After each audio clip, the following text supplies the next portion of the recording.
देखो बाबू सुनना, motional EMF electromotive force, ठीक है, कल चालू किए थे, स्टार्ट किए थे। देखिए इसमें क्या एग्जाम्पल लिए थे बाबू आपका ये मैग्नेटिक फील्ड था, इसके अंदर हम लोगों ने एक रॉड को रखा था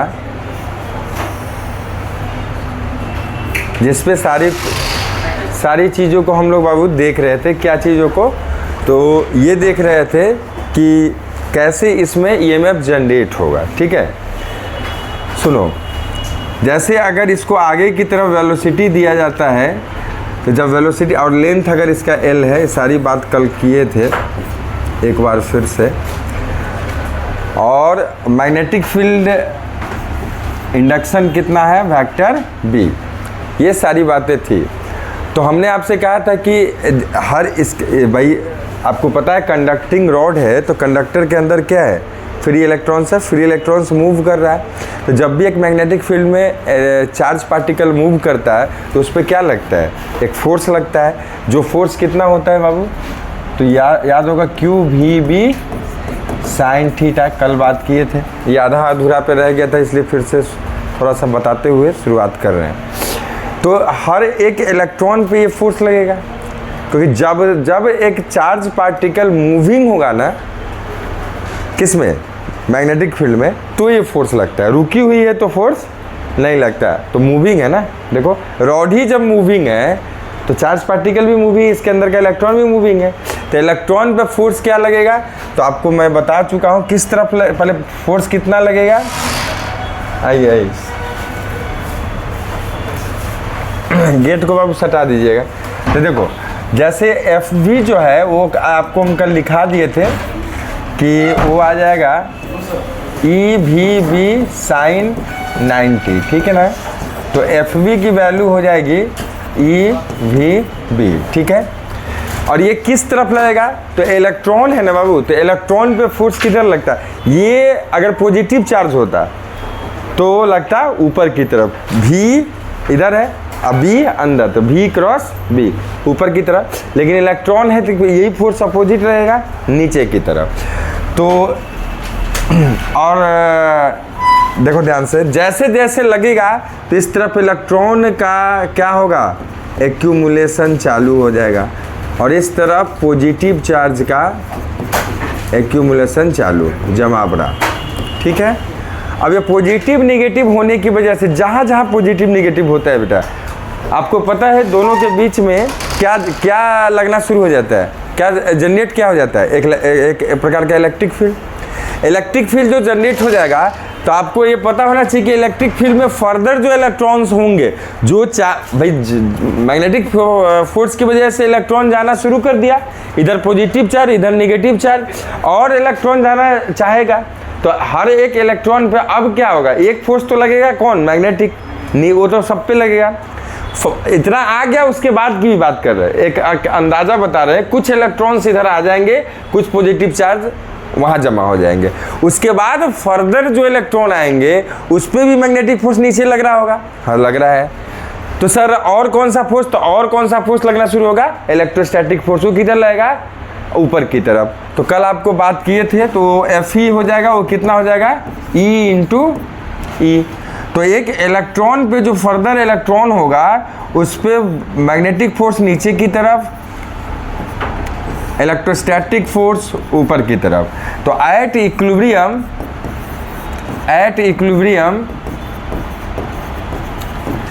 एक समय आएगा, बताओ कि दोनों, अगर मान लो ये डोमिनेट करेगा तो ये वाला इलेक्ट्रॉन किधर जाएगा, बताओ, नीचे जाएगा, चला जाएगा, धीरे धीरे जाएगा लेकिन जाएगा। फिर नेक्स्ट और भी इलेक्ट्रॉन्स होंगे, उन पे भी ये बात होगी। एक समय जैसे जैसे मान लीजिए यहाँ का नेगेटिव पोटेंशियल बढ़ता जाएगा, इलेक्ट्रॉन आते जाएगा, नेगेटिव पोटेंशियल बढ़ता जाएगा, यहाँ का पॉजिटिव पोटेंशियल बढ़ता जाएगा, ये जो है ना, ये आपका पोटेंशियल डिफरेंस दोनों इंड के बीच में ये बढ़ता जाएगा, और इलेक्ट्रिक फील्ड का स्ट्रेंथ बढ़ता जाएगा। एक समय आएगा कि इस फोर्स को ये क्या कर देगा, बैलेंस, और फर्दर मूवमेंट ऑफ इलेक्ट्रॉन क्या हो जाएगा, कैंसिल, बंद हो जाएगा। ठीक है, तो उसी कंडीशन को आप क्या बोलेंगे, इक्विलिब्रियम। तो एट इक्विलिब्रियम जब ऐसा होगा तो क्या कहोगे आप, F B equal to F E. तो एफ बी कितना है, ई भी B equal to E into E, कल भी ये निकलवा दिए थे। तो ई से ई कट गया, तो ई इक्वल टू आ गया आपका भी इंटू बी, ये आ गया। ठीक है, अब ये इलेक्ट्रिक फील्ड इसमें लग जाएगा पॉजिटिव टू नेगेटिव, ये कल बात कर चुके थे, ये बन जाएगा। ठीक है, अब इस इलेक्ट्रिक फील्ड की वजह से क्या पोटेंशियल डिफरेंस होगा, ये इलेक्ट्रोस्टैटिक्स में हम लोग पढ़े हुए हैं। क्या एक रिलेशन पढ़े होंगे, V इक्वल टू, याद करो,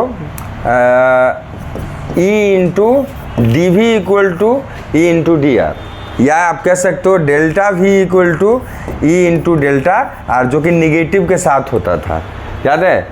तो मतलब नेगेटिव साइन ये कहता था कि पोटेंशियल घटेगा, लेकिन मैग्नीट्यूड वाइज आप क्या बोलते थे, delta V equal to E delta R. ठीक है, जहाँ डेल्टा आर लेंथ होता था फील्ड में, फील्ड इलेक्ट्रिक फील्ड में जितना लेंथ चले वो डेल्टा आर होता था, और उस दोनों जितना दूर चले, एक पॉइंट से दूसरे पॉइंट चले, ये डेल्टा आर हो गया, और दो पॉइंट के बीच आप गए तो वो जो पोटेंशियल डिफरेंस हुआ दोनों पॉइंट के बीच का, वो आपका क्या हुआ, डेल्टा वी।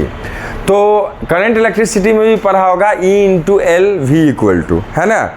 तो उसी तरीके से बाबू यहाँ पे देखो इलेक्ट्रिक फील्ड ये है, दिख रहा है आपको, तो कितनी पोटेंशियल डिफरेंस यहाँ पे जनरेट हो जाएगी।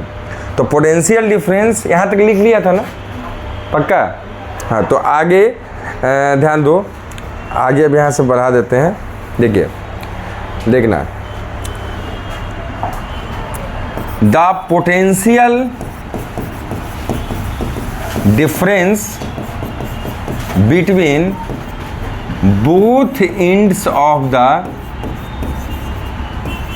The conducting rod.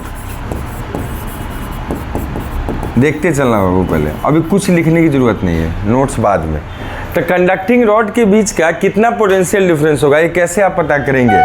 तो वो पोटेंशियल डिफरेंस मतलब ईएमएफ कितना जनरेट हो जाएगा, तो ई इक्वल टू आपका इलेक्ट्रिक फील्ड इनटू में लेंथ, जो रॉड होगा, रॉड का जो लेंथ है।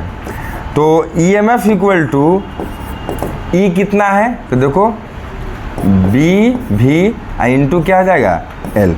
यही होता है आपका एक मोशनल ईएमएफ, जो किस वजह से जनरेट होता है, किसमें, आपको एक रॉड में, जब वो रॉड एक यूनिफॉर्म मैग्नेटिक फील्ड में मूव किया जाता है विथ अ वेलोसिटी।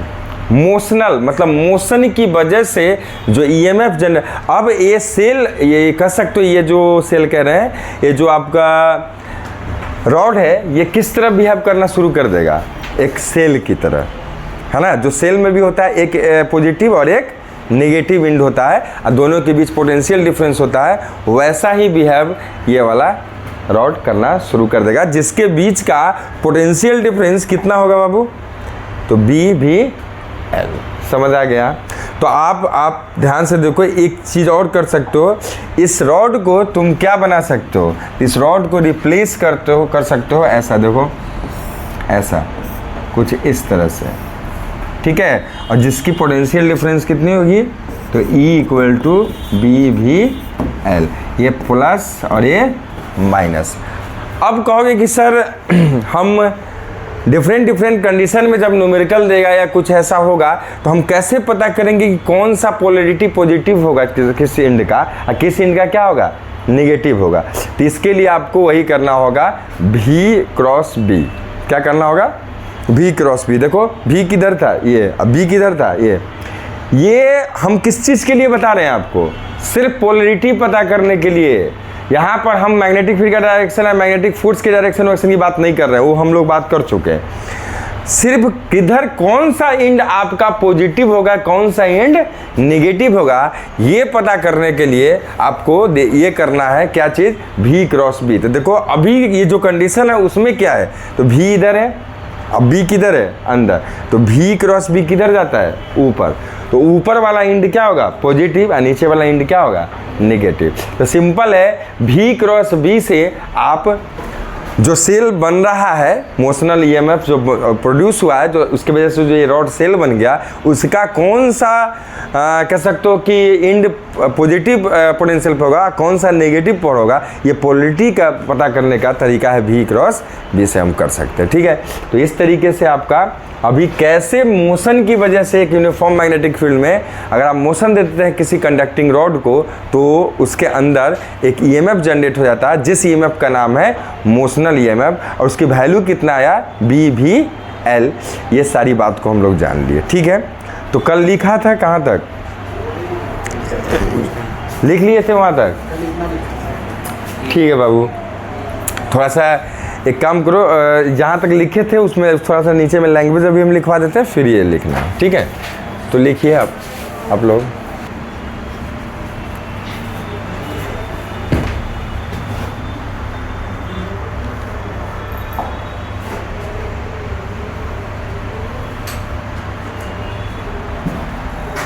हटाएं,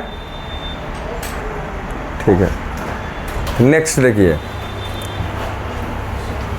इसी चीज़ को बाबू ध्यान से देखो, अगर sorry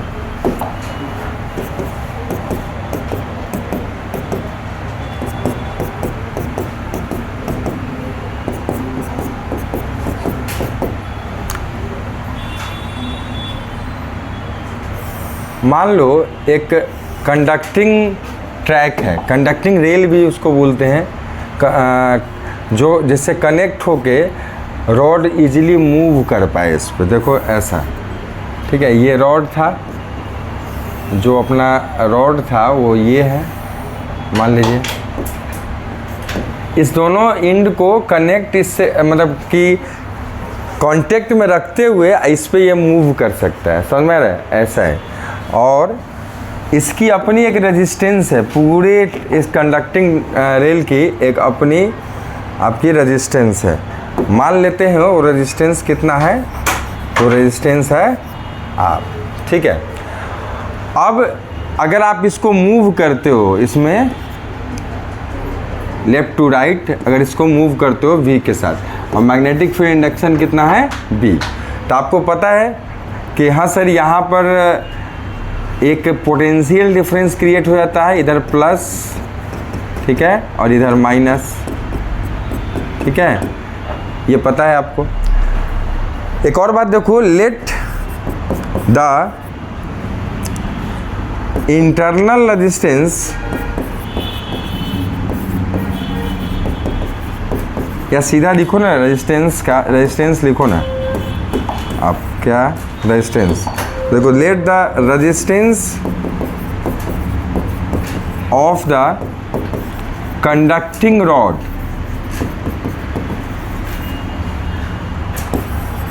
is R, small r, and the resistance of conducting rail या ट्रैक भी बोलते हैं इसको, है ना, conducting rail is capital R, ठीक है। तो एक चीज़ बताइए, ध्यान से देखो, ये सर्किट पूरा हो रहा है ना, हो रहा है ना, मान लो ये आगे मूव कर रहा हो या पीछे रहा हो, तब भी सर्किट तो पूरा हो ही रहा है ना। तो एक चीज़, किसी इंस्टेंट का मान लो क्या है, जिस समय ये आगे अगर बढ़ रही है तो इस किसी समय का ये स्नैपशॉट है, सपोज दैट, ये समझ लीजिए, ठीक है बेटा, स्क्रीनशॉट, ठीक है। तो अब देखो, अगर ध्यान से देखो, ये तुमको एक ईएमएफ रखता है, और वो ईएमएफ का वैल्यू निकाल चुके हैं, कितना, BVL आया है। और जब ईएमएफ होगा तो क्या बताइए ध्यान से, कि एक तरह से यहाँ अगर सेल लगा देते तो इसमें करंट फ्लो होता है कि नहीं होता है, होता ना, वैसा ही एक सेल की तरह इसको समझ लो, और इसमें करंट फ्लो होगा। तो आपको ये पता होना चाहिए कि करंट किधर से, इधर से फ्लो होगा, इस तरफ से पॉजिटिव एंड से निकलता है, नेगेटिव से इंटर करता है सेल में। तो जो करंट होगा, तो यहाँ हम उसको निकालना है। पहले तो द इक्विवेलेंट रेजिस्टेंस बता दो, the equivalent resistance of the circuit, पूरी इक्विवेलेंट रेजिस्टेंस कितनी हो जाएगी? तो देखो इस रॉड का जो कि एक सेल की तरह है, बन गया है, ये रॉड का ये हमने रेजिस्टेंस इंटरनल कितना माना है? स्मॉल आर, और बाहर जो भी ट्रैक है उसका रेजिस्टेंस हमने शो कितना किया है? Capital R. तो बेटा ये दोनों किस में है बोलो? सीरीज में। किस में है?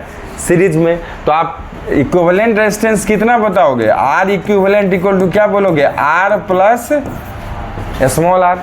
सीरीज में रेजिस्टेंस कैसे जुड़ता है आपको पता है, ठीक है, डायरेक्ट जोड़ दिया। अब आई जो करंट होगा, the electric current in the circuit, जरा बताओ तो करंट कितना आ जाएगा? आई इक्वल टू क्या हो जाएगा? ईएमएफ अपॉन में रेजिस्टेंस, पोटेंशियल ओम्स लॉ से भी अपॉन आर, ये तो जानते ही हैं। तो ईएमएफ अपॉन में आर इक्विवेलेंट, तो आई इक्वल टू ईएमएफ कितना? तो बी वी एल अपॉन में आर इक्विवेलेंट कितना? तो आर प्लस आर। ये आएगा आपका इंड्यूस्ड करंट, ठीक है। तो द इंड्यूस्ड लिख देते हैं, the induced current, electric current in the circuit, ये आ जाएगा आपका इंड्यूस्ड करंट। समझ आया? तो चलिए इसको भी स्टार लगा के लिख लो। अभी टॉपिक चल ही रहा है, उसी के अंदर सब है। वो तो सिर्फ देखे थे कि कितना ईएमएफ जनरेट होगा, अब ईएमएफ से करंट कितना होगा उसके लिए सर्किट बनाया गया, और करंट कैसे होगा तो ये है।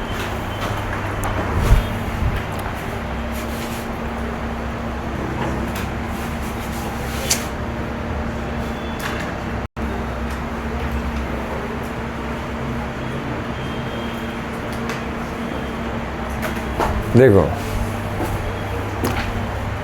अब ध्यान से देखिए, यहाँ तक तो मेन देखो तो टॉपिक ख़त्म हो गया कि मोशनल ईएमएफ कितना होगा, करंट उसकी वजह से आई इंड्यूस्ड कितना होगा, सब कुछ देख लिया, ठीक है। लेकिन पंगे यहीं पे ख़त्म नहीं होते इस टॉपिक का। पंगा क्या है?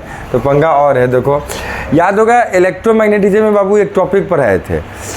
जब एक हमने पढ़ा है दो टॉपिक वहाँ पर, एक पढ़ा है कि चार्ज अगर किसी वेलोसिटी के साथ किसी मतलब चार्ज पार्टिकल अगर मैग्नेटिक फील्ड में मूव कर रहा है तो उस पर क्या फोर्स लगता है? तो Q V B sine theta, बात कर चुके हैं बेटा।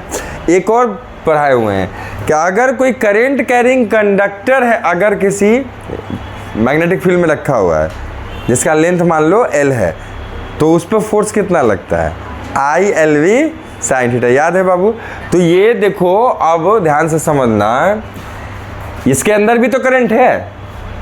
अरे करंट ऐसा बहेगा ना, ये करंट आई इंड्यूस्ड ये ऐसा होगा, इसमें आप समझ रहे हैं, इस तरह से होगा, इस तरह से होगा। तो इसके अंदर भी तो करंट है, कंटिन्यूटी बरकरार रहेगी, है ना। तो आई इंड्यूस्ड जो इसके अंदर हुआ तो एक तरह से क्या हो गया बताओ? यूनिफॉर्म मैग्नेटिक फील्ड है, उसमें एक करंट कैरिंग कंडक्टर है जिस पर फोर्स तो लगेगा। समझ में आ रहा है? तो वो फोर्स किधर की तरफ लगेगा वो देख लेते हैं। तो बताओ फॉर्मूला क्या होता है फोर्स का? मैग्नेटिक फोर्स जो लगेगा वो वाला, वो कितना होगा? आई एल क्रॉस बी, याद होगा। तो मैग्नीट्यूड वाइज ये हो जाएगा I L B sine theta. अब देखो एल क्रॉस बी, एल किधर रखते हैं? याद होगा मैंने वहां बताया था, एल का डायरेक्शन, एल लेंथ कोई वेक्टर नहीं होता, यहाँ लेंथ वेक्टर बनाया गया जबरदस्ती का, किधर? करंट की डायरेक्शन में। तो याद करो करंट की डायरेक्शन में लेंथ वेक्टर लगते थे। तो करंट की डायरेक्शन क्या है? देखो करंट ऐसा जाके, तो इसमें करंट कैसा जा रहा होगा? ऊपर की तरफ, अरे जा रहा होगा, देखो ना, कंटिन्यूटी तभी ना बरकरार होगा बाबू। तो ये करंट ऊपर की तरफ, तो करंट की डायरेक्शन में एल वेक्टर, तो एल वेक्टर ऐसा हो गया। अब बी वेक्टर किधर है? अंदर, अंदर है। तब बताए जरा एल क्रॉस बी किधर होगा? तो एल पहला वेक्टर पर राइट हैंड रखेंगे, या तो ये नहीं तो ये, मैंने बोला है। और ऐसा रखेंगे कि दूसरे की तरफ क्या हो आपका? हथेली। तो ऐसा अगर रखोगे तो संभव नहीं है, हथेली तो नहीं हुआ, पीछे वाला आ गया। ये रखोगे तो एल क्रॉस बी किधर आएगा? इस तरफ मतलब इस तरफ एक फोर्स लगेगा और कौन सा फोर्स होगा? Magnetic force. अब देखो ध्यान से, पहले तो ईएमएफ जनरेट हुआ, उसके वजह से करंट बहा। अब करंट बहा तो फिर एक पंगा हो गया कि भाई मैग्नेटिक फोर्स लगना शुरू हो गया इस तरफ। अब ये जो वेलोसिटी दिया था, ये जो तुमने दिया था, जिसके वजह से ईएमएफ जनरेट हो रहा था, उसको धीरे धीरे ये फोर्स क्या करेगा? कम करेगा, रोकता चला जाएगा। तो ताकि हमारा ये ट्रैक पर, ये जो ट्रैक है इस पे रुके नहीं, ये बढ़ता रहे कांस्टेंट वेलोसिटी से, इसके लिए फिर से हमें क्या करना पड़ेगा? एक एक्सटर्नल फोर्स किधर लगाना पड़ेगा? आगे की तरफ, जो मैग्नीट्यूड वाइज कितना हो? इस एफवी के, ताकि उसको कैंसिल करते रहे, ये यूनिफॉर्म वेलोसिटी से ट्रैक पे चलता रहे। समझ आ रहा है? तो सिंपल सी बात है कि ये फोर्स का जो कह सकते हैं ना कि ये फोर्स जो पावर कंज्यूम करेगा ये, ठीक है, और आप जो वर्क डन करेंगे उसका जो रेट होगा, मतलब वो जो पावर होगा मैकेनिकल वर्क, ये दोनों पावर क्या होना चाहिए? बराबर। तभी जाके क्या होगा कि विदाउट कोई डिस्टर्बिंग ये सारा काम काज चलता रहेगा। तो अब मैग्नेट आप क्या किए? सामने के आगे की तरफ फोर्स लगाओगे और ये मैग्नेटिक फोर्स किधर लगेगा? पीछे की तरफ। तो ये जो पावर कंज्यूम करेगा, मतलब डिसिपेट करेगा, वो पावर अप्लाई जो आप करोगे, है ना, कह सकते हो कि अप्लाइड पावर के बराबर होना चाहिए। या ऐसे भी कह सकते हो कि जो आपका एक्सटर्नल का वर्क डन होगा, समझ में आ रहा है, और ये जो एफवी का वर्क डन होगा, है ना, दोनों क्या होना चाहिए? सेम। ठीक है, तो हमें हमारे सिलेबस में वो क्या है? पावर के टर्म में, मतलब कि अरे work done per unit time को ही तो क्या बोलते हैं? पावर। पढ़े ना क्लास 11 में? तो हम वर्क डन के टेंशन में कहा जाए, सीधा पावर निकाल लेते हैं, पावर कंज्यूम और पावर डिसिपेटेड, है ना, दोनों निकाल लेते हैं, दोनों बराबर हो जाएगा, मतलब सब सही है। ठीक है, तो यहाँ तक तो ये टॉपिक ये था। अब यहाँ से जो ये पंगा है इसको प्रूव करना है और देखना है। ठीक है, तो अगला इसमें सब हेडिंग होगा, लिखिए क्या? लिखिए एनर्जी कंजर्वेशन। एनर्जी कंजर्वेशन,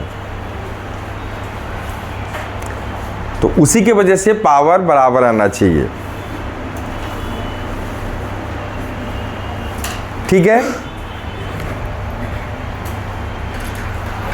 तो देखिए जरा इधर देखो, सुनना बाबू। पहले तो ये बताओ फोर्स कितना लगेगा? एफ बी का वैल्यू कैसे निकालोगे? I L B sine theta. L का वैल्यू पता है, आई का वैल्यू आई इंड्यूस्ड पता है, एल तो पता ही एल ही है, और बी पता है, और साइन थीटा, थीटा कितना हो जाएगा बोलो? एल वेक्टर ऊपर, बी वेक्टर अंदर, तो बताओ एंगल कितना? साइन 90 का वैल्यू वो तो पंगा ही नहीं देगा, कोई दिक्कत ही नहीं, वो ख़त्म। समझ में आ रहा है? तो नेक्स्ट करते हैं इस पर, और ऊपर की तरफ, और इसको सारा को हम डील कर रहे हैं। ठीक है, देखो जो एफ बी होगा बाबू, द मैग्नेटिक फोर्स, ध्यान से देखना, the magnetic force applied on the conducting rod due to magnetic field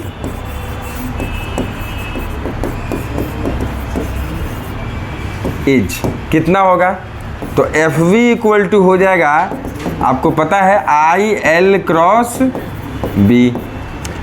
तो एफ वी इक्वल टू आ जाएगा आई इंड्यूस, है ना, सॉरी, तो I induced L B sine theta. तो F B equal to I induced कितना था value? B V L upon R plus R, यही था ना? ठीक है ना बाबू? अरे आई इंड्यूस्ड यही था ना? ठीक है, अब यहाँ देखो, यहाँ एल फिर बी और साइन कितना आ जाएगा? 90। तो आपका ये तो ख़त्म। तो यहाँ से आ जाएगा एफ बी की वैल्यू बी, देखो कहाँ कहाँ आपका स्क्वायर चढ़ेगा? बी पे और एल पे, है ना, भी पे नहीं होगा। तो बी स्क्वायर भी एल स्क्वायर अपॉन में आर प्लस आर। चलिए, तो ये आपका आ गया हमारा क्या? Magnetic force. अच्छा, अब आगे की तरफ, ताकि ये रोक नहीं पाए, रोक देगा तो बताओ सारा खेल बंद हो, तो मतलब हमारा सब कुछ सही से चलता रहे, तो इसके लिए आगे की तरफ क्या लगाना होगा, इतना ही फोर्स। ठीक है बेटा, तो the external force applied by the external agent, कोई भी, तुम हम जो भी, जो परफॉर्म करेगा ये, ठीक है, उसके द्वारा। अच्छा एक चीज़ बताइए, अगर खुद से, ध्यान से समझना, एक बार हमने एक कंडक्टिंग रेल चालू किया घर में, और उसमें हमने क्या किया, मैग्नेटिक फील्ड लगा दिया, ठीक है, और मैंने क्या किया, एक रॉड को उस पर मूव करा दिया, कंडक्टिंग रॉड को, जो उसको उस रेल को टच करते हुए उस पर मूव करता जाए, ठीक है, ऐसा करा दें तो क्या हो भाई, EMF जनरेट हो गया, एक बार धकेल दिए, चलता जा रहा है। मान लो हम ये कर दे कि हाँ कम से कम फ्रिक्शन नगण्य, एकदम जीरो, माने टेंस टू जीरो, मतलब फ्रिक्शन हो ही ना, ये चलता जाए, अब बिजली पैदा होता रहे। उसके बाद क्या है, घर में एकदम कनेक्शन दे दे, हर जगह तो घर घर में बिजली। लेकिन ऐसा संभव नहीं है। बोले ना कि क्या हो जाएगा, FB लगेगा और धीरे धीरे क्या हो जाएगा, रुक जाएगा। समझ में आ रहा है? तो फिर से वही बात, वायलेशन ऑफ एनर्जी कंजर्वेशन नहीं होता है, नेचर अपने आप को फुलफिल करता है इस बात को। समझ में आ रहा है? मतलब खुद से सब कुछ नहीं होता है, करना पड़ता है। भाई बिजली पैदा होना अगर इतना आसान होता तो अब तो कोई दिक्कत ही नहीं थी, है कि नहीं? तो बिजली को प्रोडक्शन करना इतनी भी आसान नहीं है, इसीलिए एक्सटर्नल हमको लगाना पड़ेगा, तब जाके कहीं वो कांस्टेंट वेलोसिटी से क्या होगा, आपका जो कंडक्टिंग रॉड है वो कंडक्टिंग ट्रैक के टच में रहते हुए चलता रहेगा। समझ में आ रहा है बाबू? तो the external force applied by the external agent, वो कितना होगा बेटा? तो F एक्सटर्नल बताइए, उसी के बराबर FB के बराबर, तो F एक्सटर्नल इक्वल टू वही वैल्यू आ जाएगी, कितनी, B square VL square upon में R प्लस R। यही फोर्स हमको लगाना पड़ेगा, तब जाके सब कुछ सही सलामत रहेगा। समझ में आया? अब हमको क्या करना है, इन दोनों से जो पावर कंज्यूम और पावर कर सकते हैं कि अप्लाइड, ये दोनों निकालना पड़ेगा। अगर दोनों सही है, सेम आएगा, तब सब कुछ सही है। अगर नहीं आएगा तो मतलब कहीं ना कहीं डेरिवेशन में भी हम लोग क्या कर रहे हैं, गलती कर रहे हैं। समझ में आ रहा है? तो देखते हैं। तो फर्स्ट ऑफ ऑल तो आप इसको लिखें, ठीक है, फिर बात करते हैं।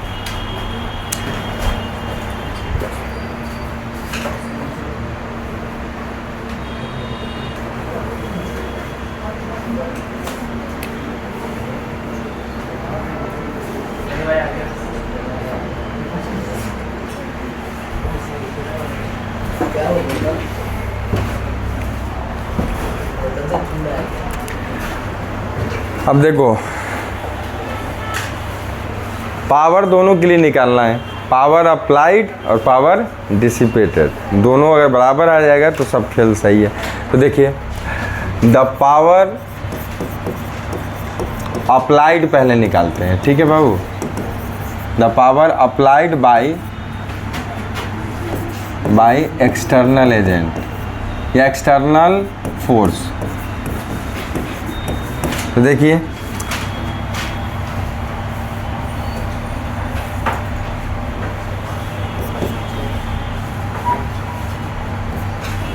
क्या है लब डायग्राम, वो तुम्हें याद डायग्राम तो होगा ही, ठीक है? इधर देखो, इधर देखिए,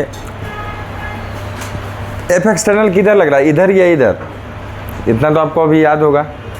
एफ भी इधर लग रहा है, भी जिससे चल रहा था वो भी उधर, और एफ एक्सटर्नल भी उधर, ठीक है? ताकि वो एफ एक्सटर्नल सिर्फ किसके लिए लगा रहे हैं, ताकि एफ बी को क्या कर सके, हो बैलेंस करता रहे, और भी वेलोसिटी से वो चलता ही रहे, कांस्टेंट से चलता रहे। तो एफ एक्सटर्नल देखो इधर, ठीक है? तो देखो, पावर अप्लाइड कैसे निकालोगे? पावर अप्लाइड इक्वल टू क्या लिखोगे, वर्क डन अपॉन में टाइम लिखोगे। तो power applied equal to work done upon, work done क्या होता है, F एक्सटर्नल इंटू S, है ना ये, और साथ में कॉस थीटा अपॉन में T। तो P अप्लाइड इक्वल टू, ये सब क्लास 11 का है, याद है ना? हाँ, फॉर्मूला Fs cos थीटा होता है। तो S by T displacement upon time क्या है? वेलोसिटी, जो कि वेलोसिटी जिससे वो जा रहा है ऑलरेडी उस तरफ। तो एक ये क्या हो जाएगा? F external into V cos theta, बताओ कितना है थीटा? F एक्सटर्नल इधर ही लग रहा है, अब वेलोसिटी किधर मिल रहा है? इधर ही मिल रहा है, मतलब डिस्प्लेसमेंट भी तो उधर ही हो रहा है ना। तो दोनों के बीच का एंगल कितना है? 0। तो बेटा cos 0 का वैल्यू 1, ठीक है। तो देखते चलो, P applied equal to F external into में V। अब बताइए F एक्सटर्नल ऑलरेडी निकाल चुके हो, कितना है? B square V L square, और कुछ था क्या? अपॉन में R प्लस R, समझ आया? R प्लस R इंटू में V, तो V आ जाएगा तो क्या हो जाएगा? इस पर भी स्क्वायर चढ़ जाएगा, कोई दिक्कत है? तो आ गया क्या? Power applied. अब देख लो, याद रखना कोई बड़ी मुश्किल का काम नहीं है, मेरी तरफ देखना बेटा प्लीज़ सुनो। तो पहले बताओ इस टॉपिक का EMF जनरेट हुआ वो कितना? BVL, कोई दिक्कत नहीं, आगे बढ़ो। आगे बढ़ते हैं, और जो उस EMF से करंट मिला वो कितना मिला? BVL upon R plus R, जहाँ कैपिटल R क्या है? बाहरी कंडक्टिंग रेल का रेजिस्टेंस, एक्सटर्नल रेजिस्टेंस, और स्मॉल r क्या था? उस खुद का रॉड का, जैसे कि सेल का इंटरनल रेजिस्टेंस होता है ना, वैसा उस रॉड का इंटरनल रेजिस्टेंस, खुद का रेजिस्टेंस, कोई दिक्कत नहीं। आगे बढ़ते हैं, जो FB लग के रोकना चाह रहा था वो कितना लग रहा है? B स्क्वायर VL स्क्वायर बटे में R plus R। F external कितना है? तो उतना ही, B square VL square upon में R plus R। Power applied जो कि F एक्सटर्नल ने करा वो कितना है? तो B square V square L square upon R plus R। क्या एक भी टॉपिक आपको याद रखने में दिक्कत है? नहीं।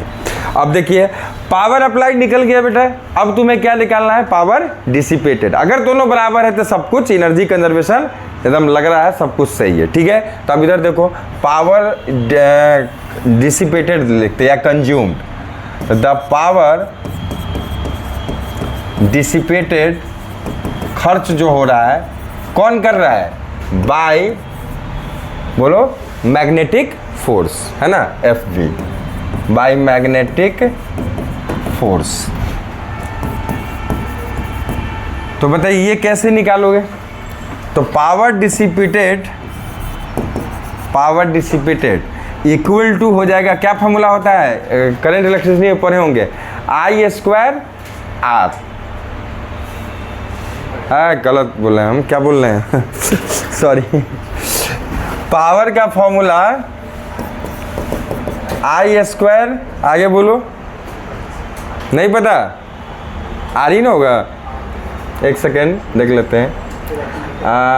VIT, देखो I स्क्वायर RT, एक सेकेंड रुको, होता है ना एनर्जी होता है ना बेटा, तो I स्क्वायर RT अपॉन में T, तो ठीक तो बोले थे, I स्क्वायर R, ठीक है, वो बोलेंगे तो सही है बोलेंगे, ठीक है। तो देखो पावर डिसिपेटेड कितना हो जाएगा बाबू?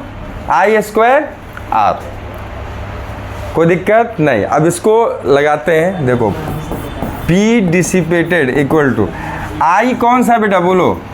I इंड्यूस्ड जो यहाँ है, तो I इंड्यूस्ड आप निकाले हुए क्या था? BVL अपॉन में R प्लस R का पूरे का क्या हो जाएगा? Whole square. R यहाँ क्या होता है? R है आपका equivalent resistance of the circuit, तो आप ऐसे भी लिख सकते हो R इक्विवेलेंट। तो R इक्विवेलेंट कितना हो जाएगा? R प्लस R जो आया था। अब देखते चलो, पावर डिसिपेटेड सर्किट का इक्विवेलेंट रेजिस्टेंस यही था, वो निकलवाए हुए हैं हम पीछे, है ना? अरे निकलवाए है ना? हाँ, तो इसको बताओ, B square V square L square upon में R प्लस R का क्या हो जाएगा? Whole square. और बेटा यहाँ गुना कितना है? R प्लस R, एक ऐसे ये कट जाएगा, तो आपका पावर डिसिपेटेड कितना आ गया? बोलो, B square V square L square upon में R प्लस आर। क्या दोनों पावर सेम है? मतलब अपना सब कुछ सही है। तो अब नोट डाउन कर लो, खत्म काम।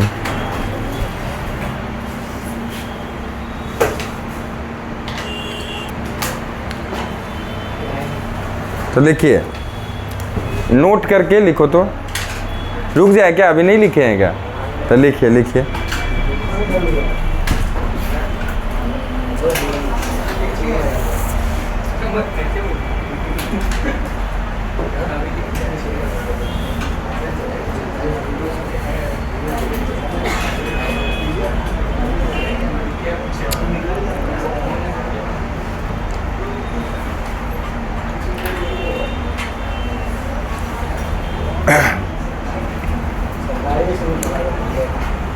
लिखिए लिखिए, नोट करके लिखो। तो एनओटी नोट करके क्या लिखना है? लिखिए, power applied becomes equal to power dissipated, becomes equal to power dissipated.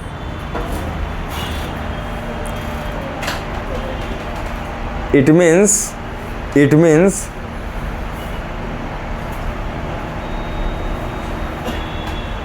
the entire power whatever applied by the external agent, it means the entire power whatever applied by the external agent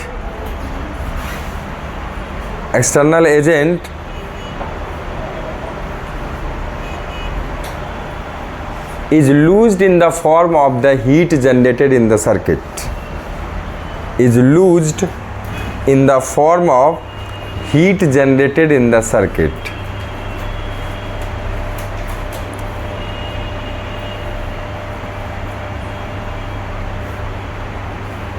ठीक है? इधर देखो बाबू, सब लोग देखो, क्या इसका मतलब क्या रहा है कि जितना आपने पावर लगाया वो पावर डिसिपेट हो गया। मतलब सुनना, जो वर्क डन एक्सटर्नल एजेंट किया, ठीक है, वो किस फॉर्म में कन्वर्ट हुआ? तो इलेक्ट्रिकल एनर्जी में कन्वर्ट होके हीट के रूप में कन्वर्ट होके फिर क्या हो गया? वो खर्च हो गया, बर्बाद हो गया। मतलब हमारा जो भी हो रहा था, जो मोशनल ईएमएफ चल रहा था, वो चलता रहेगा, उसमें कोई रुकावट नहीं आएगी। मतलब सारा हीट के फॉर्म में मतलब कि डिसिपेट हो गया।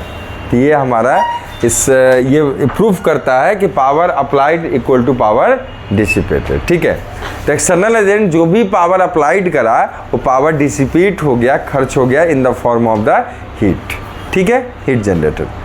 तो यहाँ पर ख़त्म होता है हमारा कौन सा? Motional EMF. ठीक है, इसका एक न्यूमेरिकल देख लेते हैं। तो लिखिए,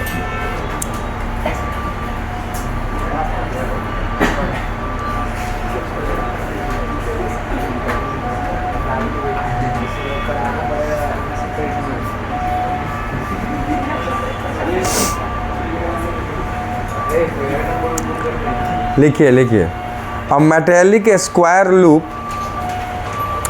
a metallic square loop ABCD, capital में लूप का नाम है ABCD, of size 15 centimetre and resistance 1 ohm is moved at a uniform velocity, is moved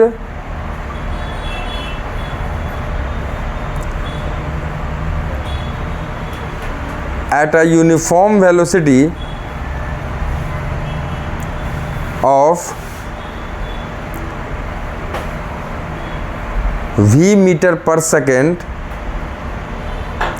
in a uniform magnetic field, v metre per second, ऐसे ही v है ना, v metre per second in a uniform magnetic field of 2 tesla, 2 tesla. ठीक है, 2 tesla comma the field lines being normal to the plane of the field lines being normal to the plane of the paper, full stop.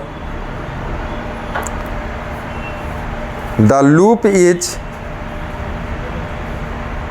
connected to an electrical network. The loop is connected to an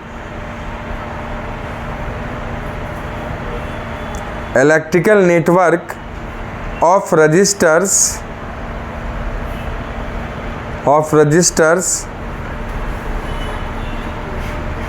comma देके each of resistance 2 ohm, each of resistance 2 ohm,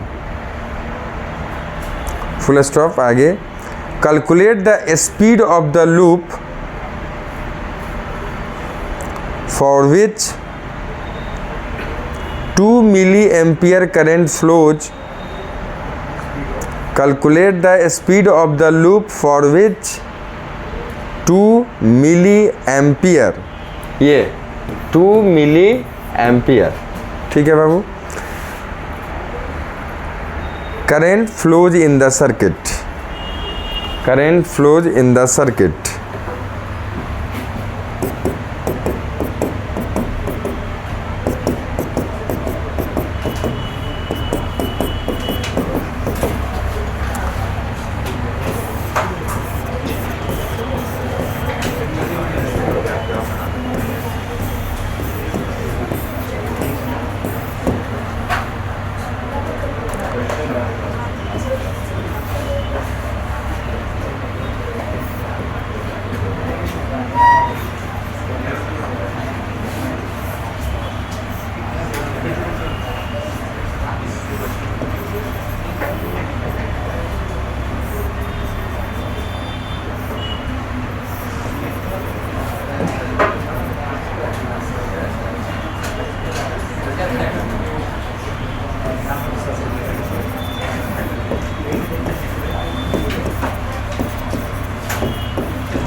चलो यही question है, बनाइए। चलिए बात नहीं है, बनाइए।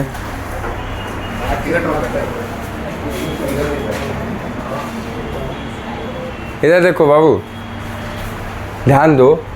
बिफोर स्टार्टिंग इस क्वेश्चन को सॉल्व करने से पहले एक चीज़ तुमको बता देना है। देखो, जैसे सपोज दैट मान लो कि अगर एक मैग्नेटिक फील्ड है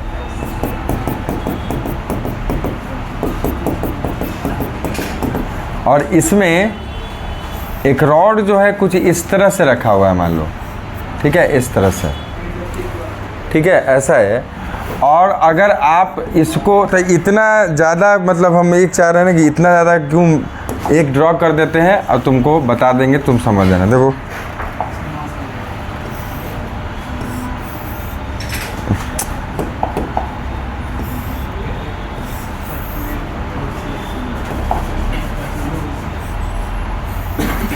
देखो, जैसे ये रॉड है और मैग्नेटिक फील्ड मान लो inside of the board of the inside of the plane of the board है, ठीक है, ऐसा हर जगह है यहाँ पर। और इसमें तुम v वेलोसिटी से इसको लेके आगे जा रहे हो। सुनना ज़रा ध्यान से, प्लीज़ समझना। मैग्नेटिक फील्ड पहले जो टॉपिक पर है उसमें किधर था, इनसाइड था ना, आउटसाइड भी हो सकता है, इनसाइड भी हो सकता है, कोई दिक्कत नहीं है। उसमें रॉड को तुम ऐसे ले जा रहे थे, ठीक है। इस बार कैसे ले जा रहे हो, ऐसे ले जा रहे हो। क्या कोई ईएमएफ इंड्यूस्ड होगा, पहले तो ये बताओ, क्यों, क्या बोल रहे हो?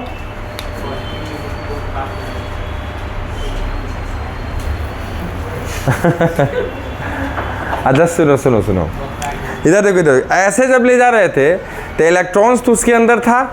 इलेक्ट्रॉन्स पे क्या लग रहा था, magnetic force.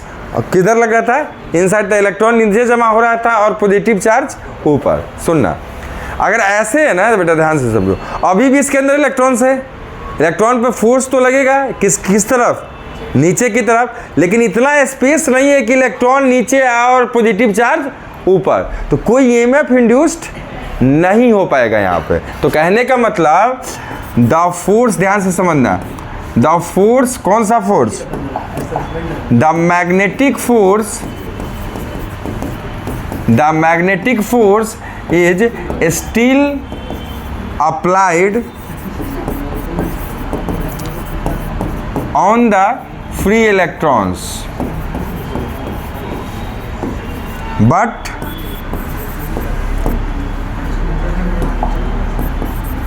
there is no enough space is available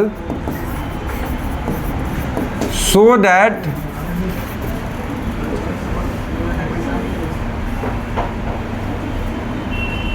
that the EMF is induced. Therefore,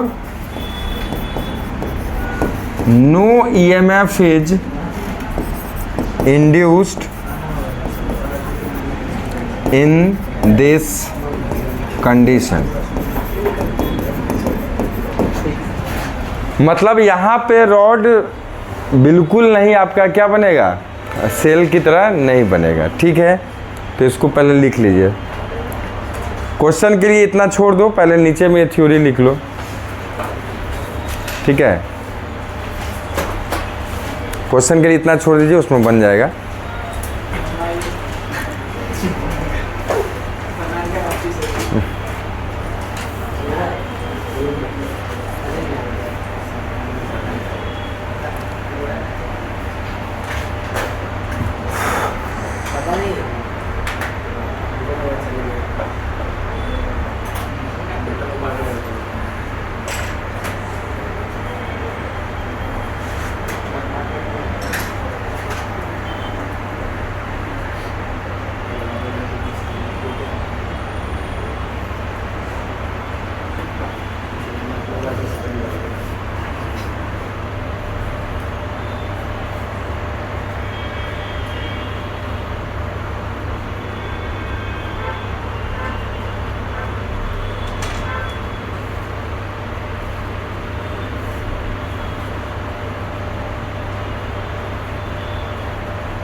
ठीक है, एक बात और लिखो थ्योरी, स्टार लगा लगा के पॉइंट बना बना के, कि कौन सा इंड पॉजिटिव पोटेंशियल पे होगा, कौन सा नेगेटिव पोटेंशियल पे बताए थे। क्या लगाओगे जिससे पता चलेगा,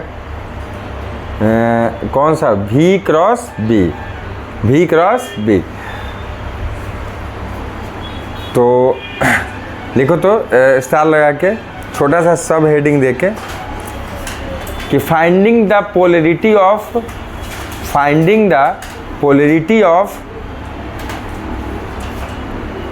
induced EMF in the motional EMF,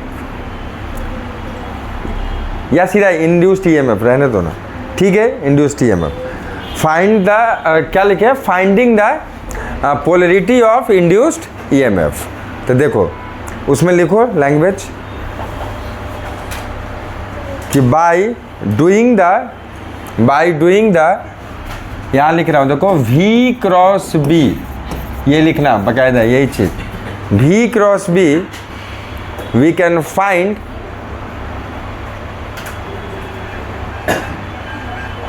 positive polarity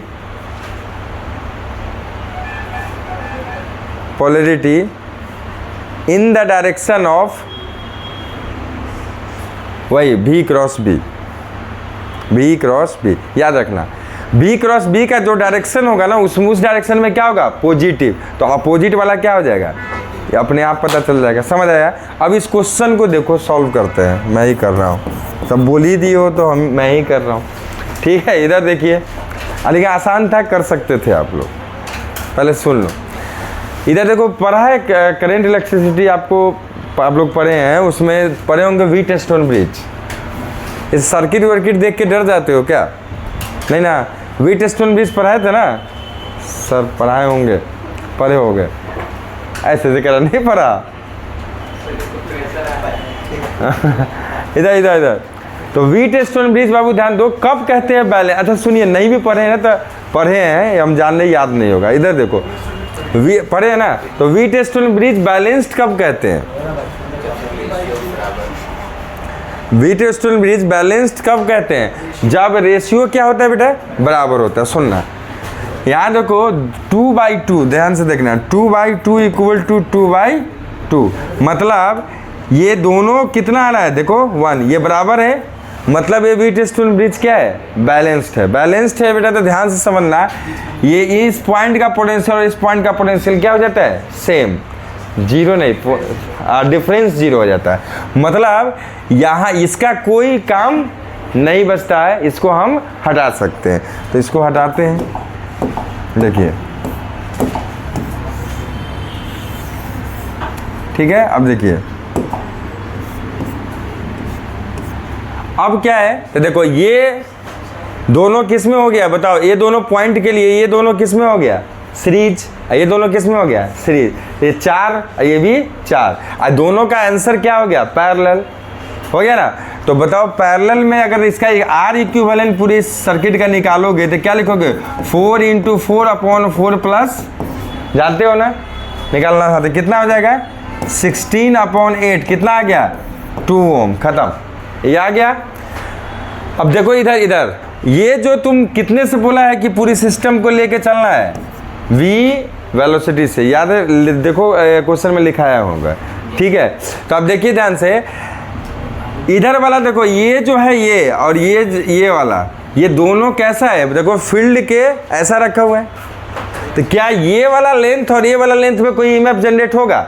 नहीं, अभी भी बताया हूँ, कोई ईएमएफ जनरेट नहीं होगा। किस में होगा? सिर्फ इस वाले में, इस वाले में होगा। इसका लेंथ दिया है शायद 15 सेंटीमीटर, हाँ, तो ये आपको दिया हुआ है लेंथ, कोई हम अभी एल मान लेते हैं, तुम अपना वैल्यू डाल देना।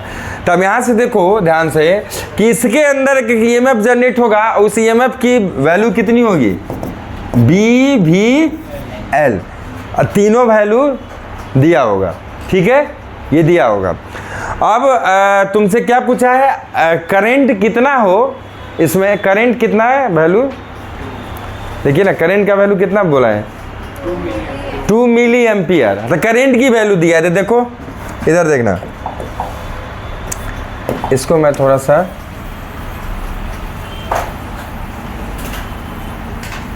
सुनना बाबू। करंट इक्वल टू क्या होता है बोलो तो? B V L, EMF upon में आर इक्विवेलेंट। तो ईएमएफ अपॉन में आर इक्विवेलेंट कितना लाए हो? 2, ये डाल दोगे, ठीक है।